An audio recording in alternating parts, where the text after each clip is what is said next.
Hit him with the remix, I guess. There. I mean, well, we did win the series, so we can play a little bit of the good music. But I don't know if I'll be perfect for a series all season. Yeah, no, it's fine. We don't expect you to be, nor will the Diamondbacks be. But of course, welcome in to the PHNX D-Backs podcast right here on PHNX. Of course, we're coming to you live from Studio K, presented by our friends at Circle K.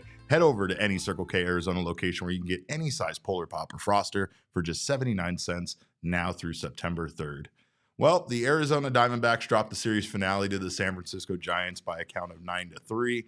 And of course, the big topic is how bad Jordan Montgomery once again was for this team. Torey Lovullo made some interesting lineup choices today, choosing to sit both Ketel Marte and Christian Walker in this game. His reasons were that the team is basically in the middle of a 13-game stretch without a day off. And basically, he emphasized the importance of this upcoming series with the San Diego Padres and saying that he really wanted to try to not give Christian or Ketel a day off during that series. He did say he wrestled with the concept a lot, but he thought that Pavin and Blaze could handle the workload. And let's be honest, today Blaze might have made one mistake on the base path defensively there, kind of stepping off of second base a little bit early. But Pavin contributed once again. He had his banana and he hit a home run. And so far, it didn't look like that lineup change was the big problem with today's game. The big problem today was Jordan Montgomery. Montgomery gave the Diamondbacks 2 innings. He gave up 7 hits, 6 earned runs. He walked 3. He struck out 1. With what the Diamondbacks have been going through right now, with the injuries and the fact that they have so many young guys that right now aren't giving them the length that veteran starters are able to give this team, this is an absolute travesty that Jordan Montgomery is not what the Diamondbacks expected him to be. He might, in fact, be one of the worst starting pitching acquisitions the franchise has ever made. And that's saying something considering some of the fumbles that this franchise has had. Now, it's still, I guess you could say, it's still early to make that overall decision on Montgomery. However, he is 1 start away from a vesting option for his player option for next year, or vesting, investment going forward, which will give him more money next year. And considering the way that his season has gone with the Arizona Diamondbacks, there's a good chance that Montgomery might not have a better option other than staying here with Arizona. When we say, though, that Jordan Montgomery is quickly becoming one of the worst pitching acquisitions in franchise history, we have a tweet we send out that kind of conveys this information. Not sure if you saw this or not, but through 9 starts as a member of the Diamondbacks, Jordan Montgomery has 46 1/3 innings pitched with a 6.80 ERA, 5.6 strikeouts per 9, 3.5 walks per 9, and a opponent batting average of .319. Meanwhile, Madison Bumgarner, through his first 9 starts as a Diamondback, 41 2/3 innings pitched, 6.48 ERA, 6.4 strikeouts per 9, 2.8 walks per 9, and a 276 batting average for opposing batters.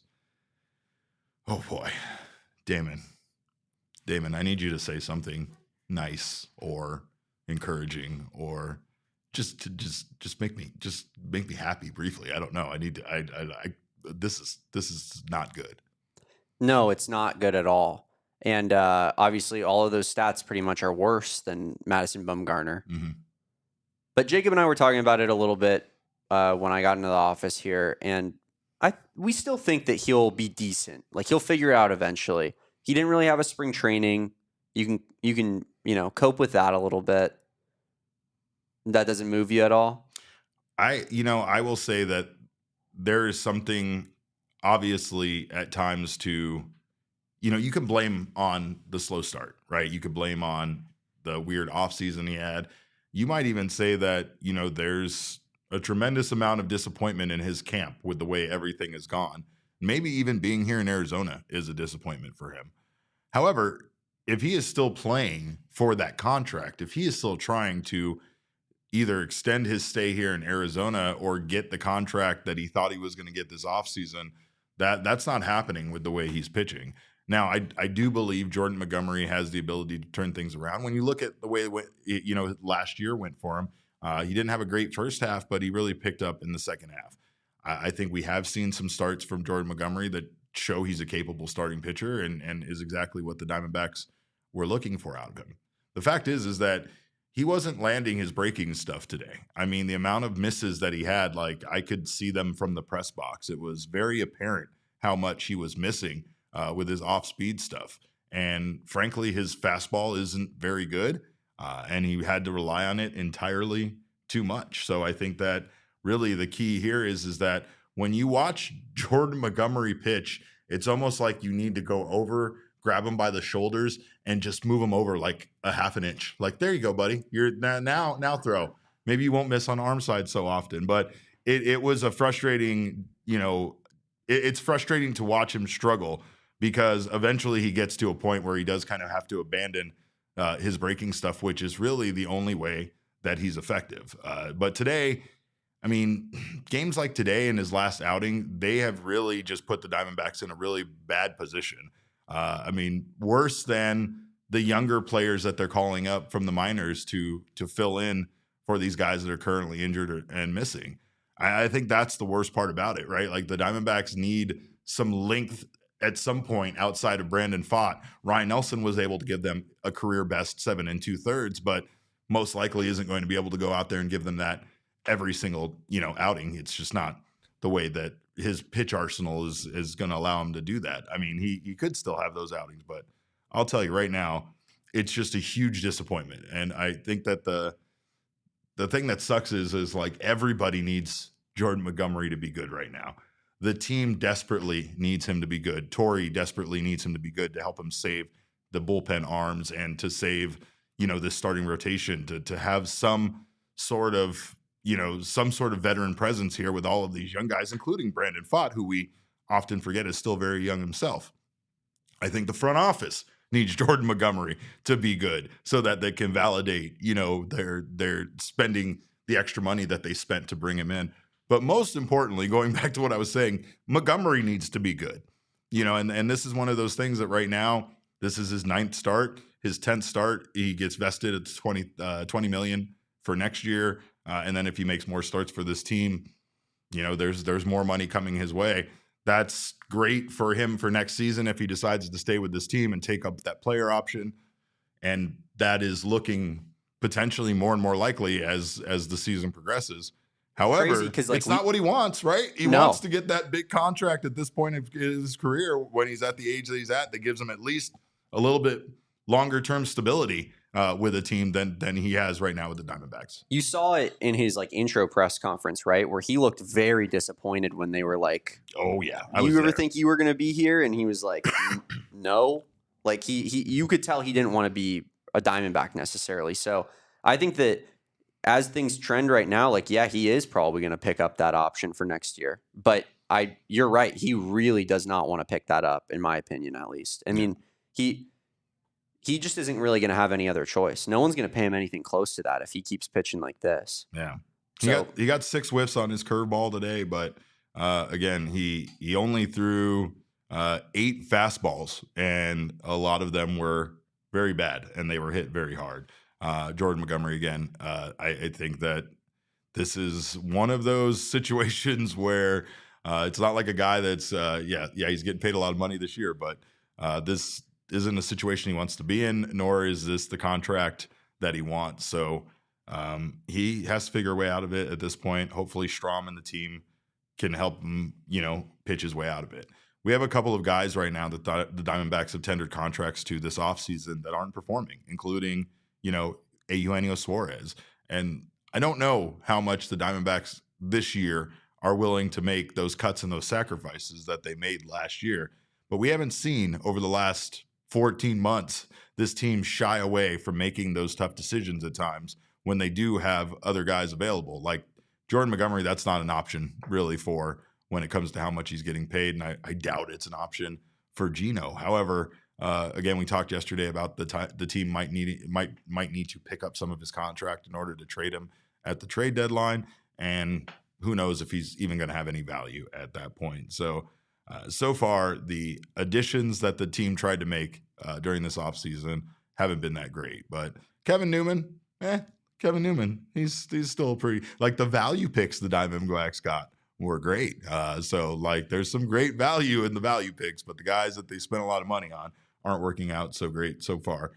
Jock Peterson, another guy we talked today. No, we saw Jorge Soler hit the shit out of a baseball, but looking at Jock Peterson's numbers compared to Jorge Soler, there's another, at least another guy the Diamondbacks picked up this offseason that ended up working out for them. And Jock continues to be pretty solid, but right now, the man of the hour is none other than Pavin Smith. Pavin Smith continues to be the banana man. He continues to push on for the, I guess, Chicken Tendy Gang agenda. And he is our king snake for this game. Pavin Smith, 3 for 4 today, 1 home run, 1 RBI, 1 walk. Great day for Pavin. And again, this was the man that stepped in place of Christian Walker. And you didn't really miss, Christian's offense there. I mean, Pavin Smith definitely filled that role. He also might not have been as good defensively, but we didn't really see him make too many mistakes over there. So overall, I think this game just fell onto the poor pitching here, both from the starting pitching as well as the bullpen. The bullpen, I mean, actually did do a decent job of keeping things together after Montgomery left. Really, just Brandon Hughes allowed those 3 earned runs, but they still gave the Diamondbacks 7 innings, 7 hits, and only allowed 3 earned when compared to the 6 earned allowed by Jordan Montgomery. So they did their best to keep them in this game. But the Diamondbacks, Pavin Smith is giving the Diamondbacks some difficult decisions. So is, Blaze Alexander. Of course, I talked earlier there about him missing the bag at second base on that play and having the call reversed after the Giants had it reviewed. But Blaze, his bat right now still makes it a bit difficult to imagine them sending him down. However, Torey was asked before the game a little bit about Blaze and Kevin Newman. And one of the ways that Torey was a little backed into maybe answering the question we all have was when he was asked about Newman's versatility. He said that he could play all over the infield, and he made it sound like he really could be a backup in a backup role for everyone, including, obviously second base, shortstop, third base, maybe even some first base. It did sound, based on Torey's comments, like the team might be leaning towards Kevin Newman over Blaze Alexander once Geraldo Perdomo comes back. So that's something, of course, that we will keep you updated on. Which way did you say they were leaning there? Towards Kevin Newman. And I think, like I said, the one thing Torey emphasized there was his versatility in the infield and how he could back up a lot of positions there. Yeah, and he's more experienced for sure, better defender. It's just tough when Blaze is now hitting 300 with a 792 OPS. What about the vibes? Send him down. And what about the vibes? Yeah. The Blaze discussed the vibes yesterday on last night's postgame show. He's Mr. Vibes. It kind of makes me sick to think of a clubhouse without Blaze Alexander. It would be sad. It would feel empty. This is a man who had a leak over his locker in the clubhouse, and they put a trash can there to collect the water, and Blaze thought he was being sent down based on that. He thought that they were putting his stuff in a literal trash bag because he had been, as he said himself, trash. I love that for him and about him, but of course, it's just the mental mistakes, man. Like that play, like today, like there's no argument that that's like an ability thing. No one would ever say that a Major League Baseball player is just going to step off the bag. Like he's clearly, like, the defense is just a step behind right now. Yeah. And the offense is great. So that's the problem, because you want to keep him up because you need his bat, especially with the way that a lot of people like Corbin are swinging right now. Cade Richards says Kevin and Blaze both stay. Suarez DFA. And I'm not saying I don't believe that that's out of the range of possibility. I really don't any longer. I do think that the Diamondbacks at this point don't really want to eat any more money like they had to do last year. Again, they are still paying Madison Bumgarner this season $14 million, I believe. But I also think it's a matter of when you have a guy like Gino, you do believe that you do really believe, and I mean this as honestly as I can state, that Torey believes these guys are going to turn it around. And Torey really believes that it's not a problem of physical ability. It's a matter of a mental block. It's a matter of, again, just kind of the approach at the plate and how aggressive you're being, not necessarily with the swinging, because we've seen Suarez strike out plenty, just with the aggressive approach at the plate. We've seen the Diamondbacks strike out a lot looking. And I think that's something that's really driving Torey a bit nuts. In big situations, yeah, he'd rather see you swing at that and go down, being aggressive, especially in like a count where you need to protect the zone and you need to swing at all of those borderline pitches. We've seen them strike out looking at a lot of those borderline pitches. And I think before you got in, I literally was talking to Jacob and I was like, Lourdes was up in a big situation and I was like, I just need to see him put it in play. Just give me a chance. Like, I'm so tired of the strikeouts with 2+ runners on and less than 2 outs. It's all the time. And they're just taking like massive 3-2 pitches. They're playing scared at times. Like, you can tell they're timid. They are playing scared. That's exactly what it is.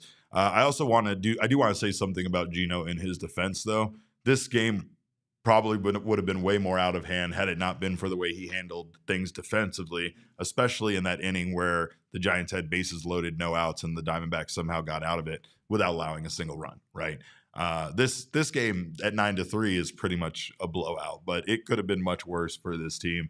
And of course, it could have been much, much longer.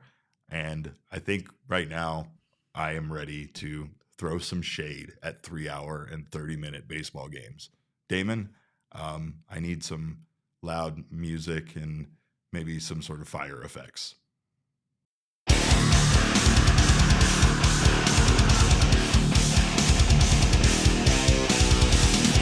3 hours and 30 minutes? Are you fucking kidding me? For a day game, there were children present. Those children don't understand the concept of sitting there watching a 3-hour and 30-minute baseball game. All they are sitting there, they were camps, children everywhere, asking their camp counselors, why are we still here? When do we get to go home? Why do we do this? This is the exact kind of game that causes a pitch clock to be created. And this was with a pitch clock. Can you imagine how outrageously long this game would have been if there was no time limit on how much time pitchers could walk around for, or how many times Torey Lovullo could have gone to the bullpen? My God, don't give me this bullshit about games used to be 4 hours or games used to be this long. Great. I have more things to do. And you know what? This is my job. Damon has things to do. Shane has things to do. My entire office came to a grinding halt because of a 3-hour and 30-minute baseball game. And I just need to not have this happen anymore. I don't know whose fault this is. At the end of the game, I definitely felt an umpire that was making erratic calls all day long.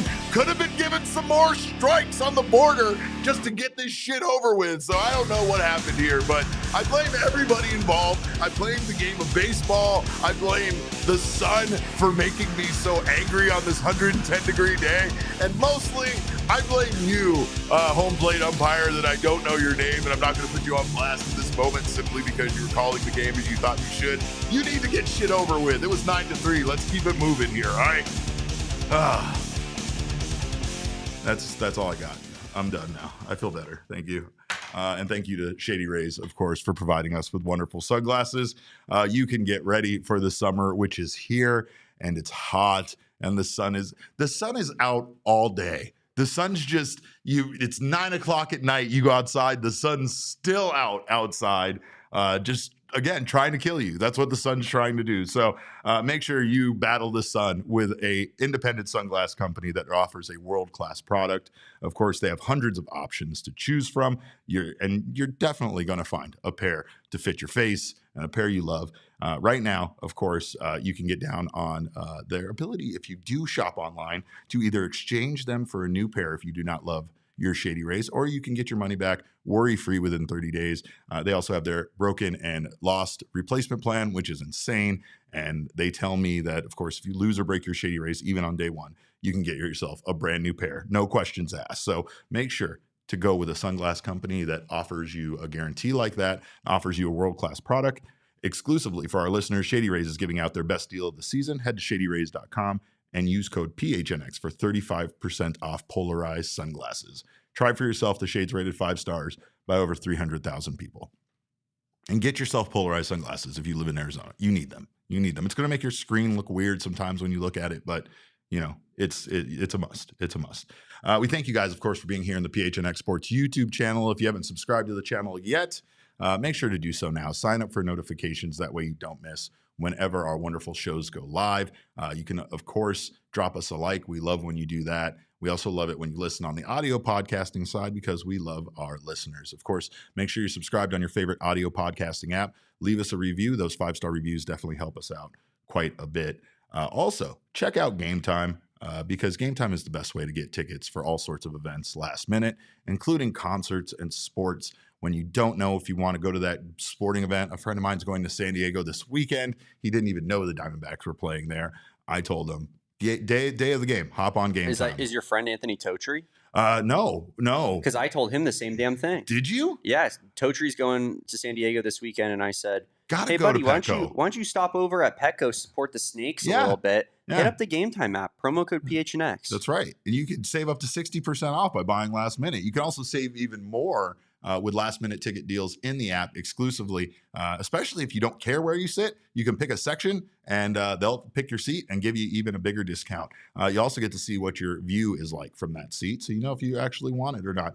I heard of some crazy obstructed view situations lately, so of course make sure you use that option to know that you're not sitting, behind the stage or something like that, because apparently they just put seats wherever the hell they want to now. So there's a seat at Arizona football stadium where like you're legit behind like a concrete slab and you can only see like 10% of the corner of one end zone, and you can pay for that ticket. Yeah, no, don't do that. Don't do that. Well, or you do what me and my friends do. You just get in the building and then from there, things can work themselves out. But of course, make sure if you're a legitimate ticket purchaser. Yeah, that Game Time does not approve that message. Game Time does not approve that at all. They don't approve my actions. But of course, I approve of their lowest price guarantee, which will credit you 110% of the difference should you find tickets that are cheaper than the ones you buy through Game Time. So take the guesswork out of buying tickets with Game Time. Download the app right now. Create an account and use code PHNX for $20 off your first purchase. Terms do apply. Again, create an account and redeem code PHNX for $20 off. Download Game Time today. Last minute tickets, lowest price guaranteed. Well, the good news is that the Arizona Diamondbacks did win this series against the San Francisco Giants. And of course, that means that they can move on and hopefully take care of business here against the San Diego Padres. We knew this was a tough week, right? We weren't exactly chalking this series up to be an instant victory or an instant sweep by any stretch of the imagination. But we also knew that the Giants weren't playing very good baseball, and they've had their fair share of injuries as well. We're now coming on to a Padres team that they've experienced some losses as well, but they're still playing pretty decent baseball. Luis Ariz is just an absolute madman, and it's a damn shame that he ended up in the NL West. Once again, the best players, please stop coming to the NL West. But what the Diamondbacks can very much do is hopefully stay on a roll here. It's a 4-game series against the Padres, and considering how close they are to the Padres for one of those wild card spots right now, it's an important series. But beyond that, the Diamondbacks do have some very winnable series coming up, as we've talked about here, against the Chicago White Sox, the Los Angeles Angels, and a few other teams. So Washington Nationals, I think, is after that. But they did take care of business in this series. And of course, let's take a look at the count. Let's work the count presented by our friends at Desert Financial Credit Union to see exactly how things went. And it's kind of funny, isn't it? Sometimes we look at these series numbers, and of course, The losses tend to look like wins. And here in this case, the wins might look a little bit like a loss, but the Giants end up outscoring the Diamondbacks 16-15. Of course, the hits here, the Diamondbacks out-hit the Giants 31 hits to 28. Runners in scoring position, the Diamondbacks did a good job, at least in one of these games with runners in scoring position. Good enough for a 286 batting average to the 194 batting average for the Giants. And then, of course, starting pitching, relief pitching, once again, not very good for either one of these teams. The Diamondbacks' obviously the biggest issue with the Diamondbacks is Jordan Montgomery start going 2 innings, giving up 6 earned. And on the other end of it, Ryan Nelson really held things down with his 7 2/3 innings pitch, giving up 2 earned runs in his outing. But yep, relief pitching there for the, or I guess I should say starting pitching ERA, 4.22 for the Giants, 6.43 for the Diamondbacks. And then relief pitching, 5.52 for the Giants, 4.15 for the Diamondbacks. Not a great series really for either team, but at least the Diamondbacks walk away with a victory here. And again, it's a very encouraging time. There's been too many series, Derek, where we've won the series or should have won the series and we didn't actually win it. So I don't really care how they go about it. If they get the W in the series, I'm taking it no matter what. No, I don't you're give absolutely a shit. right. You're absolutely right. I think back upon those the numbers against like the Yankees and some of those other series where it does look like the Diamondbacks dominate the series and they end up losing 2 out of 3.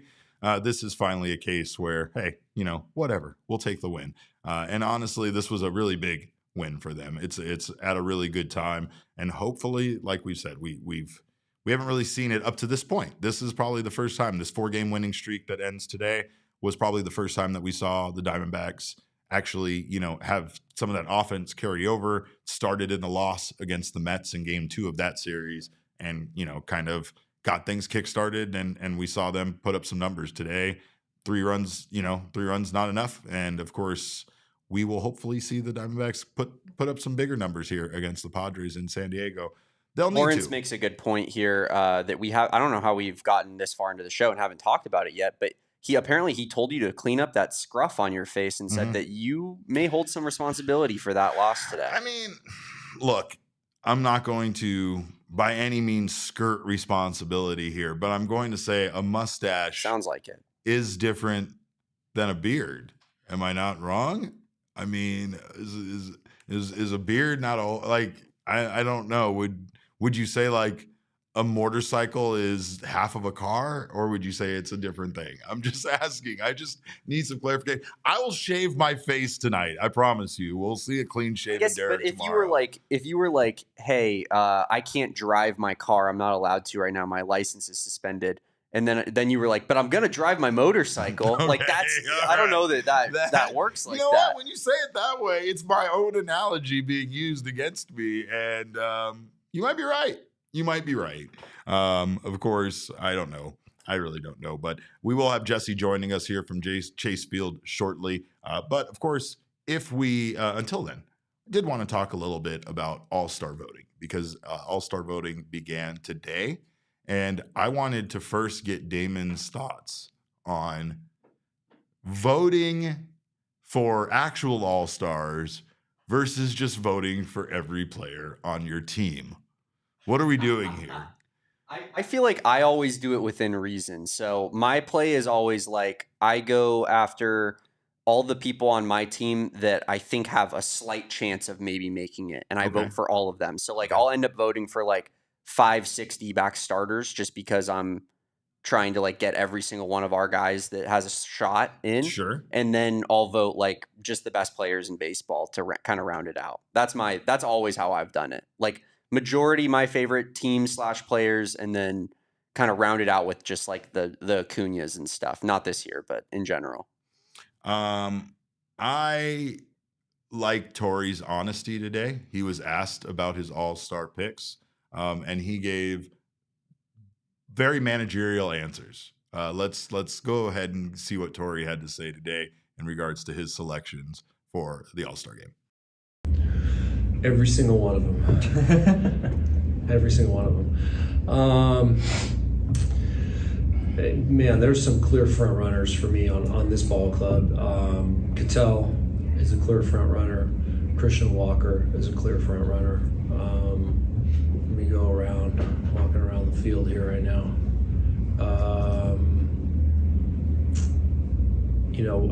I wish I could say some starting pitching, but everybody's so banged up. I don't know if we can go in that direction. Ryan Thompson has been having a heck of a year. Paul Sewald's trending in a very positive way. I know he missed some time. Those are probably my starting points right there. That was a pretty damning pause, was it not? When he started talking about the pitchers? Well, just in general, where he was like, Cattell, Christian, yeah. I think that's what a lot of people are thinking. He might be right, though. Those are the front runners, I think, for this team. I think he's right about starting pitching. They have been too banged up, and I don't think Ryan Nelson or Slade are going to be, obviously all-star candidates. But I just have to say, him mentioning Sewald and not mentioning our boy J-Mart. That's an egregious error. Egregious. It's an egregious They've error. both been on the team for about the same amount of time. This is J-Mart erasure. Zach Zent is right. Yeah, J-Mart is unhittable. He's the GOAT. He's the best relief pitcher in the game. If he's not in the All-Star game, it's a travesty. I really think that him and Ryan Thompson are the right selections there, and they both deserve it. They both honestly deserve it. But Cattell's had an incredible year, and of course, Christian Walker, one of the best first basemen, doesn't get the credit he deserves defensively, and hardly ever will. But after what we saw the other day, him make a literal game-saving, play there to tap Soler on the head on a pretty erratic throw was exactly why Christian Walker is not only an all-star but a very underrated player. Yeah, for sure. Like a little thing like that literally won us the game because he has like a 40-inch vertical. That was insane athleticism on that play. His ability to get to tall. Poorly thrown balls at times. I mean, he just makes it look so easy. Even a play like that, he can make look very, very easy. So Christian Walker definitely pick. Elise says, what about Brandon Pfaadt? He's the only starter that I think of that could be possibly close. I think his numbers wouldn't allow for that, right? I think, unfortunately, his ERA and such wouldn't really allow for Brandon to be considered for that. But he's definitely, we know what Brandon Pfaadt has become, and we know what we're getting out of him regularly. It's just a matter of... That's more of like an eye test thing for sure. Like I think we all think Brandon Pfaadt's been our best pitcher this year, but then if a casual fan just looked at and saw his like 4+ ERA, they'd be like, Brandon Pfaadt's been pretty average this year. So unfortunately, I don't think he'll have any chance. Yeah, you might be right about that. We'll have some videos here shortly from the clubhouse, including Torey Lovullo. We got Jordan Montgomery, and I think might have Brandon Tucker Barnhart, but we might not. But of course, we do have you guys here, and we thank you guys for being here. If you are not already a diehard, you should join us. Join the family over here at GoPHNX.com and get all sorts of wonderful benefits, including, of course, our diehard welcome package that includes a free T-shirt of your choosing from the PHNX locker. You also get access to all of our premium written content from Jesse, Craig Morgan, and of course, everybody here, including, do not sleep on all of the Girth stuff, the Girth's articles. Gerald Bourget, incredible writer as well. You also get access to our Discord lounge, which is the best place to be an Arizona sports fan. So much more, including discounts on all of our events. We have our upcoming takeover for the Phoenix Mercury, which that's very exciting. It's our first time doing a Mercury event. And let's be honest, all hail the Phoenix Mercury. They really are the true champions of the Valley. Let's be real. They've held it down for us when all of our other teams really haven't. Thank God the Mercury are here. But of course, also thank God for Circle K.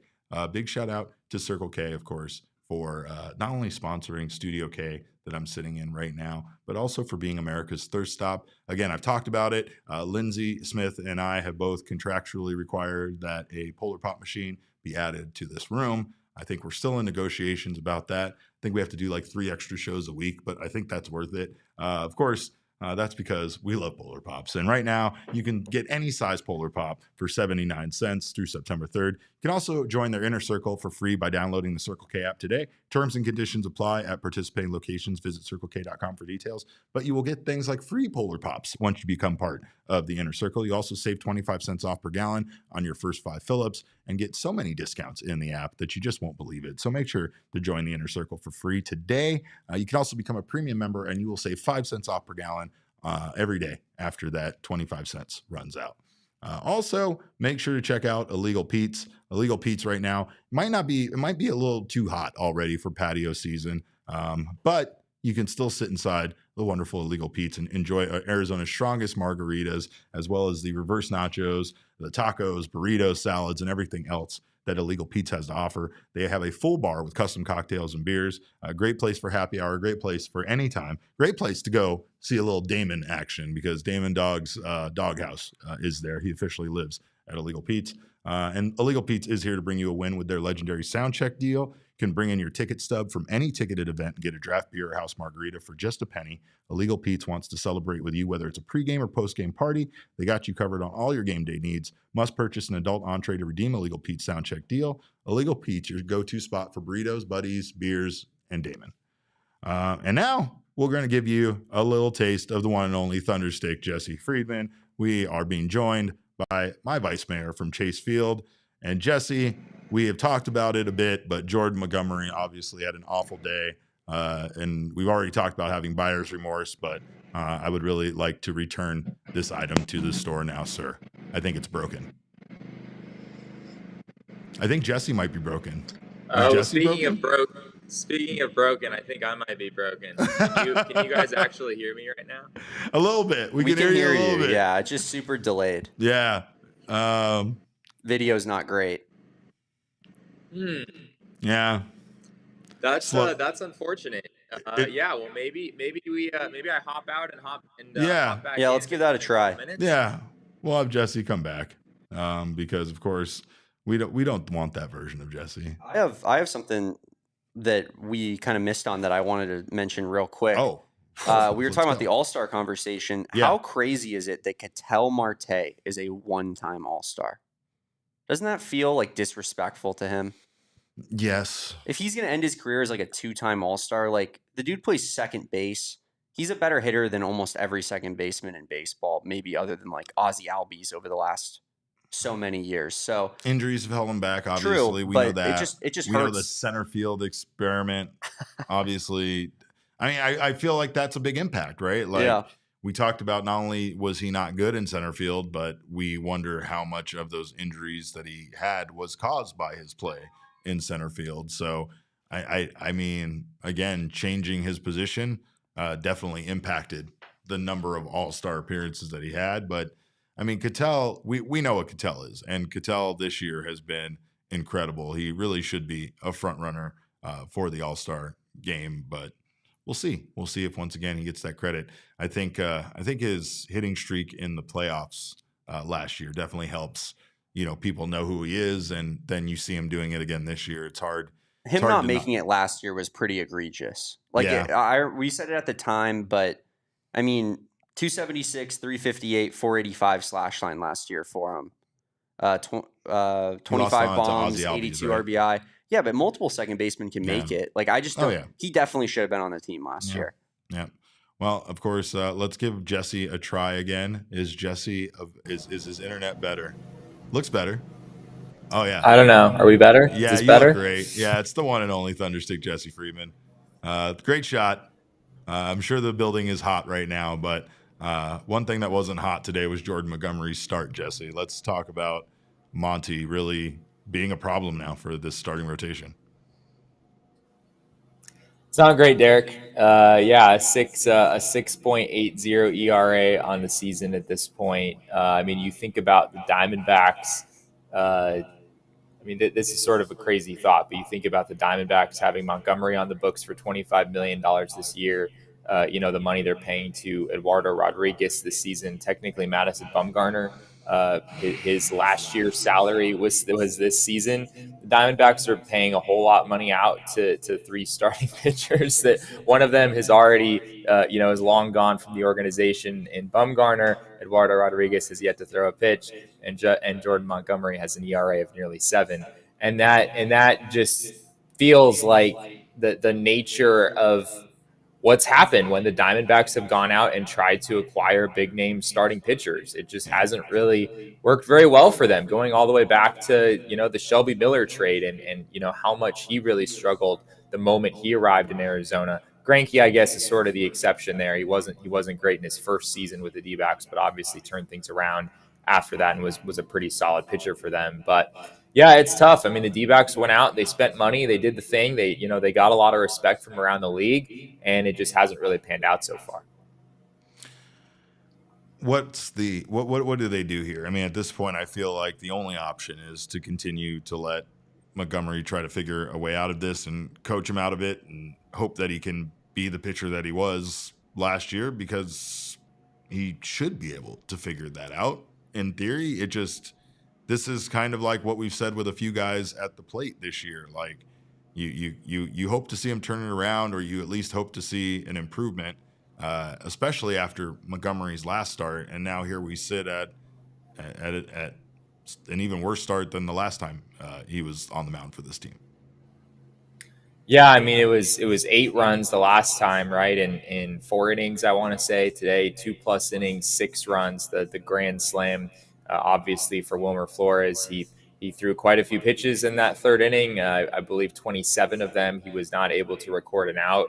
It was really ugly. I mean, for a while, it felt like Montgomery wasn't really himself, but yet he was still reliable in a sense, where he was still giving you 6 or 7 innings pretty consistently. Diamondbacks were giving him a pretty decent amount of run support. They were still winning a lot of the games that he started. I think they're still 5-4 in games started by Montgomery this season, despite the ERA being as high as it is. But yeah, I mean, we talked yesterday about how difficult this stretch is with so many starters out, and the D-backs having 4 really young pitchers plus Montgomery. Montgomery was really, on paper, supposed to be kind of the one sure thing in this starting rotation right now. And he's been anything but that, right? I mean, at least given how he's looked over the last couple of starts, you don't really know what you're going to get from him at this point. And he is a veteran. I mean, he does have one of the more reliable track records in all of baseball. When you go back to when he had Tommy John surgery, basically since then, he's been a sub-4 ERA guy every single year that he's pitched in this league. So it felt coming into the year like, even if he wasn't a Cy Young contender, which he generally hasn't been in the past, he would still be a solid pitcher and just a safe bet to give you some innings and high quality innings at that. And obviously that has not happened. After 9 starts, aren't we too far away from the weird spring training he had to still be blaming it on that? Or do you think that there is still an impact on this season based on just everything Montgomery went through, not just not just coming to Arizona, but the shortened spring training, the change of agents, everything that he's kind of gone through, the disappointment of not getting the contract that he expected. And honestly, if he was pitching like this for another team that gave him a big contract, I imagine that this would be even more of a disaster. So, I mean, what do you really attribute it to at this point? He was asked that question again after this start. Like, do you feel like the lack of a spring training is still having some effects? And Montgomery's response, and I quote, "No, I just stink." That is all that he said. Damon can respect the hell out of that. This was a pretty somber sort of post-game presser for Montgomery, as you'd expect. We have video of that, I believe. I don't know if that's ready to roll at this point. But here's Montgomery on his outing and his struggles from this game and this season. I don't know. There's way more negatives than positives right now, so it's hard to see any positives right now. From your perspective, do you feel this is more about location or more about movement? Yeah, I don't know. Probably just need to just throw the ball and stop aiming it, or I don't know. Do you feel like the velo being down a couple ticks on the sinkers had an impact? I mean, definitely been searching for it. Stronger than I've ever been, and don't really know what it is. Just hadn't clicked yet. At this point, do you think your bizarre spring is having any effect still? No, I just stink. It's just the most frustrated you've ever been. Yeah, I mean, baseball's definitely got me in the furnace right now, so just got to be a good teammate and keep working hard and try and get out of it. it's kind of heartbreaking to see how frustrated he is there, Yeah. like, especially when he says that he feels stronger than ever. Like, that's, you wonder about health, you wonder about endurance, you wonder about a lot of things when it comes to a pitcher not being able to perform at the level that you're used to seeing them perform. And so not only does he look frustrated, but he looks confused. Like, sounds like he's kind of like not really wanting to answer these questions, which obviously he doesn't want to answer, but it really does sound like he has no clue of really why he's doing so poorly right now. I think that's pretty fair. Yeah. I mean, I'm sure that just the immediate aftermath of a start like this, like, you're going to be frustrated. You're maybe not going to want to dig super deep into some of the details. I can certainly understand that. But yeah, at least from what he said after this game, there weren't a whole lot of specifics of like, oh, this is an area where I need to improve, or, at least I have this positive to take away. He basically just said, yeah, like, everything kind of sucks right now. And, he was asked about his curveball, which is a pitch that I think has been fairly steady for him. He got a decent amount of swing and miss on that pitch again today. Granted, he also gave up a grand slam on that pitch to Wilmer Six Flores. whiffs, yeah. Yeah, there were 6 whiffs, which is a good number. But yeah, even that, he was like, yeah, I don't, I don't. He wasn't reading much into the swing and miss that he's gotten on his curveball. He just said that's the beginning of the clip we just played, where he said that it's hard to feel any kind of positives right now. So he's clearly going through it. And, you have to, just on a human level, I think you have to feel for someone who's had just so much success throughout their career. And he's clearly taking full accountability for everything that's happened. He's not, a lot of times you'll see guys who are like, they were just some balls that fell in or whatever. Like, he's not saying that. He's taking full ownership and saying, I just stink, which, it's a really tough place for him to be. And, as you heard him say at the end, this is the most frustrated he's ever been as a major league pitcher, and understandably so. I think you're in a very vulnerable spot when you are an athlete doing a post-game interview, right? So I understand. I'm an emotional person. I have said on this show sometimes how much I hate my performances on this show. And how bad my post-game press conferences would be if I had to leave out of Studio K and get like 6 reporters in my face asking me how I thought I did tonight, what went wrong, why I messed up that ad read there in the second ad break, things like that. Like, what went wrong there when you really couldn't read words written on a computer page, right? And I just called it a computer page, like literally right there. I just made a mistake. But I mean, I think at times when I see Diamondbacks players after a bad performance, I want to scream at them to stop feeling sorry for themselves. Like, I want to somehow, once again, inject them with like the Tommy Pham spirit of like, just having some sort of chip on your shoulder and having some sort of like, I don't know, like a desire to just go out there and do it again and make up for the mistake. But what I feel like what we see a lot of times is these Diamondbacks players, and not just Jordan Montgomery there, but position players, especially like, Corbin and Gino and some of the guys this year that have struggled, really kind of sit there on camera and say things like that, or look really lost when it comes to the answers there as to what's going on with them. Like, baseball is such a mysterious sport at times that it literally leaves these men that are athletes that have achieved some of the greatest heights, making it to the World Series last year, just one season later, it leaves them literally like looking broken and confused as to, what's gone wrong with them. And that includes Montgomery making it to the World Series, with the Texas Rangers and being such a valuable weapon for that franchise. But we also have Torey Lovullo here, Jesse, responding to Montgomery's velo being down post game. Here's what Torey had to say. Not really. Yeah, I know you guys asked me that a couple weeks ago, but he had some 93s up there the last start. He threw some forcing fastball, so I know the power is still there. It's just about putting it where he wants to. So if he's 91, 92, I'm perfectly fine with that as long as he's placing it in the right spot.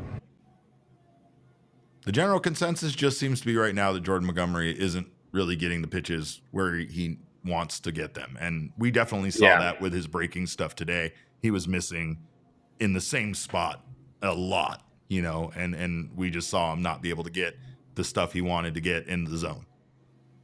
Do we have that chart of all of his sinkers from the game today? We sure do. There it is. Yeah, there it is.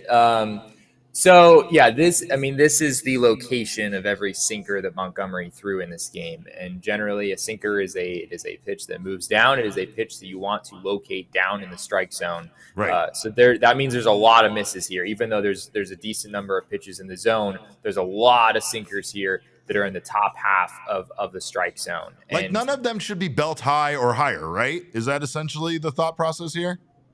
I'm not going to say it's like totally impossible that you would want to do that, but yeah, like as a general idea, yeah, you don't want to be throwing sinkers belt high or above, at least the vast majority of the time you'd want to avoid that. So yeah, and that makes it hard to evaluate how much impact the velo really has. Because maybe there's a world where Jordan Montgomery can throw 91 to 92 as he has for most of this season and be totally fine, still be completely effective. But as long as he's throwing these pitches in those locations, like he wasn't doing that before when he was throwing 93. So it's a little bit hard at this point to judge the impact of the velo when the location, the command has regressed so much in the process. But I am I will say that, Torey there was asked, do you have any concerns about the downtick in velo? I don't know if Torey has ever answered in the affirmative to that question ever about anyone, even in situations where it was very obvious, frankly, at least to me, that velo was a pretty serious concern. So I'm not here to say necessarily that like, oh, deep down Torey is concerned about this, or oh, Torey certainly should be concerned about this. But just based on how he's responded to these questions in the past, him saying he's not concerned doesn't really move the needle for me a whole lot. Sure, I get frankly, the difference between 91 and 93 is it doesn't sound like much, but I think it actually can be pretty significant. Montgomery he's never been a power pitcher, but there's a pretty big difference between a 91 mile an hour fastball and a 93 mile an hour fastball. Those two ticks can be the difference in missing a bat and missing, the barrel at the very least. And we certainly haven't seen Montgomery do a whole lot of that this season. Well, the good news is the Diamondbacks do, of course, win the series, and they move on to San Diego. We get word that Geraldo Perdomo will play 7 innings tonight for the AAA Reno Aces, and Lovullo said that he was doubtful, basically, that Perdomo would be back in time for this upcoming series with the Padres. It sounds very much, though, like we should see Jerry P return after that. Now, we do know the guys that could be being sent down or could be this corresponding move are all playing well right now, Jesse, including Pavin Smith for whenever Alec Thomas comes back. So it feels like the guys specifically that are on the bubble are making it very hard for this team to potentially part ways with them. I still feel like what we said the other day stands true, though, and we would most likely still see Blaze Alexander and Pavin Smith as essentially the corresponding moves for both Geraldo Perdomo and Alec Thomas when he returns. But I mean, are we moving into a world where these guys and Jake McCarthy are making it very hard to have those guys be the ones that are sent down? I mean, they're making it very hard. I think there's no question about that. I mean, Torey said yesterday before the game that he's already lost sleep over the decision of who to send out when the Diamondbacks do get Perdomo back and eventually they get Alec Thomas back too. So yeah, those decisions are tough. And I mean, I've never really answered these questions like super strongly. I mean, a few days ago, the case for Jake McCarthy over Pavin Smith, as we discussed a few days ago, was a lot clearer than it is now. Like Pavin Smith now has an 896 OPS. He's 3 points behind Jock Peterson for having the highest OPS on this team. Granted, it's only been like 55 plate appearances or something like that. But a lot of those plate appearances was when he wasn't eating bananas, Jesse. He wasn't getting enough potassium, and now this is different. This is like Popeye with his spinach. Pavin Smith is the banana man, and he can't be stopped. Yeah, no, that's a perfectly valid point. I mean, maybe that's just the difference for Pavin. The turning point of his careers for these last few years. He just happens to have been eating enough bananas during the game, and now he's doing that, and so he's going to turn things around and just be a 900 OPS guy the rest of the way. Who's to say? It's amazing. There's a whole world of fruit out there. Maybe we could unlock everybody's superpowers. Maybe Lourdes isn't getting enough actual pineapple. I'm just saying, maybe we can slip some more pineapple into his diet. We see this man return to his all-star form. But again, Lovullo today was asked in a very sneaky way by Teo Mackey about Newman's versatility and how if he can play kind of everywhere on the infield. And Torey said that they very much like that versatility. And it does sound just a little bit like they might be leaning definitely towards Kevin Newman based on that versatility, even though Blaze Alexander, as of today, is hitting 300. Yeah, I would. I really don't have a great feel for that decision, honestly, at this point. Yeah, Kevin Newman versus Blaze Alexander. I really could see that going either direction. I mean, Newman is the more reliable, steady shortstop. I think that's pretty well established at this point. Blaze is on a really nice run offensively, at a couple more hits in the game today. It'd be really tough to lose his bat, honestly. I mean, he hit second today against a right-handed pitcher. Obviously, that's because Ketel was sitting this one out, but he still had a couple hits in that spot and performed pretty well. So I think Blaze has a cannon of an arm. So, you like the thought of that at third base. Newman, I think, could hold his own there, as Torey described as well. So I don't know, Derek. I really don't have a great feel for how these decisions are going to go. And I wouldn't want to be Torey Lovullo right now, having to try to make those decisions. Well, I wouldn't want to be either, Jesse, because I feel like the big problem with Reno is that whoever you send down is going to go just mash, and no matter what happens, it's going to look like you most likely made the wrong decision. So we know that's the way things go in Reno. But speaking of Reno, Reno Aces catcher Adrian Del Castillo has been named the PCL Player of the Month. During the month of May, Del Castillo hit 359, 412, 641, leading the PCL in hits and total bases, and basically being in the top 5 categories for almost every other offensive category.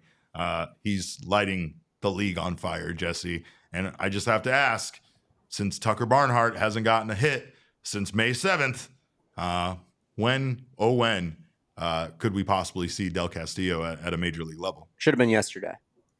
Is that true? Barnhart doesn't have a hit since May 7th? Oh, for 19, I want to say. He's had a lot of walks. Jesse. Gets on base. Wow. But he is, he is. He's in the middle of a pretty significant slump. I think that's a move that you could make.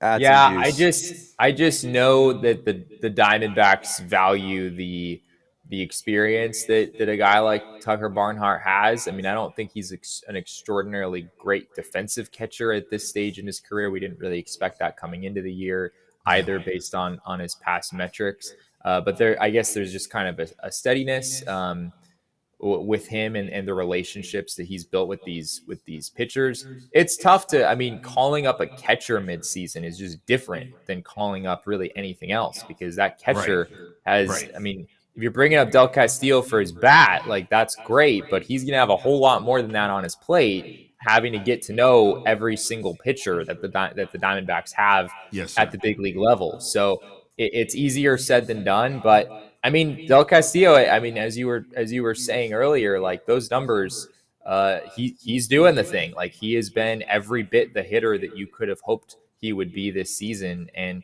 the Diamondbacks seem to like the progress that he's made defensively. I don't know exactly in their minds, like, how his defense compares with Barnhart's. I'd be sort of curious to know that, but it's still hard. It's still a little hard for me to envision them just moving on from Barnhart and going to a guy.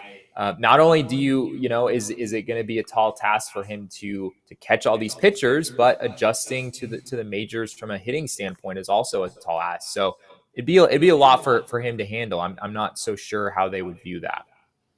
Jesse, my last question to you is, did I fail this team by not shaving my face bald? Did I let the mustache come back too much? Is that really what the real problem was today with Jordan Montgomery's game? Yeah, I mean, I'm seeing like a little. There's at least a little bit happening here that probably shouldn't be happening. I told you this. Even if I shaved, it's going to be back by like 2 p.m. that same day. But that means that you just have to take the shaver with you, Derek, wherever you go. No, I don't like that idea. No, I don't want to shave. Do you care about this team or not? Damn it. Maybe we don't need it on an hourly basis, but based on how fast it's growing, as you're describing, like I don't know, maybe we do like a 9 a.m., a noon, 3 o'clock, like every 3 hours, we shave it off just to make sure that the vibes stay good for the D-backs. I mean, this is your thing, Derek. You seem to be convinced that this was working. So look, it was a playoff stash. It was a mistake, and I kept it on way too long. I'll be the first to admit it. I don't know about you, Jesse, but from my perspective, at least, if we can get an electric razor and put it on the lowest setting and hair comes off of Derek's upper lip. No. I think that there's too much going on right there. Like there should be no hair that comes off on a one. We need to get it away. There shouldn't be. I need to get clean shaven, and I need this team to lose just so that we can stop this foolishness. But I lie because I don't really want that. I love it. I love the attention. I'm a big attention guy. But of course, even though I did just lie, the numbers don't lie, and Jesse, he definitely doesn't lie. Jesse, what do you have for the numbers don't lie for this game and this whole series? Yeah, it's a 53 is the number for today. That is the number of pitches the Diamondbacks pitchers threw in that third inning. I believe it was 27 by Jordan Montgomery and 26 by Logan Allen. Never great when you're reaching the 50 mark in one inning. Also, the Diamondbacks threw 220 pitches in this game as a team, which according to our friend Jack Summers is a franchise record for a 9-inning game. The Diamondbacks have never thrown that many pitches in a 9-inning game. That's why it was 3 hours and 30 minutes, Jesse. That's exactly why it was 3 hours and 30 minutes. That's too many pitches. You don't throw that many pitches in a game. And that was also the longest 9-inning game in Diamondbacks history in the pitch clock era, which granted is only a little over a year old at this point. But their previous high was 3 hours and 22 minutes. That was one of those crazy games in San Diego last August. Can't do it. Where we hit that mark. So. Can't do it. We can't do this because what's going to happen. They're going to make the pitch clock even shorter is what they're going to do. And things are going to get insane. And they're not going to have any time for anything anymore. But I definitely don't have time for 3 hour and 30-minute baseball games. And I do not have time for the Diamondbacks throwing that many pitches. But of course, I do always have time for you guys. And I'm thankful that you guys had time for us. So thank you for stopping by, even after this miserable loss and this 3 hour and 30-minute game. I know you guys have more important things to do. I know your time is valuable. That's why I'm wrapping it up right now. But of course, make sure to drop a like before you get out of here. And of course, also make sure to follow all of us on Twitter. I'm at @cap_KBAM with a K. Damon Dog. I forgot Jesse. Jesse's at Jesse and Friedman. He's over there. He's very popular. Damon Dog, though, he's the people's producer. You can follow him at Damon Dog. That's DAWG. And we are Damon's Dogs.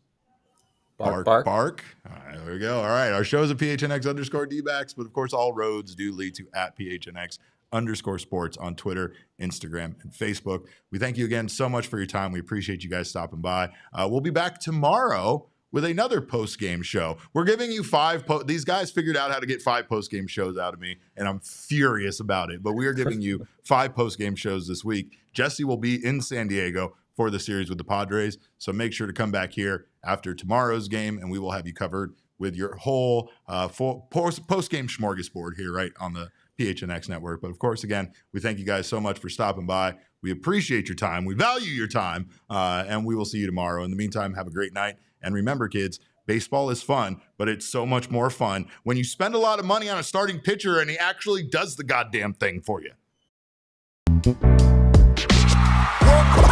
We all silly like the mayor.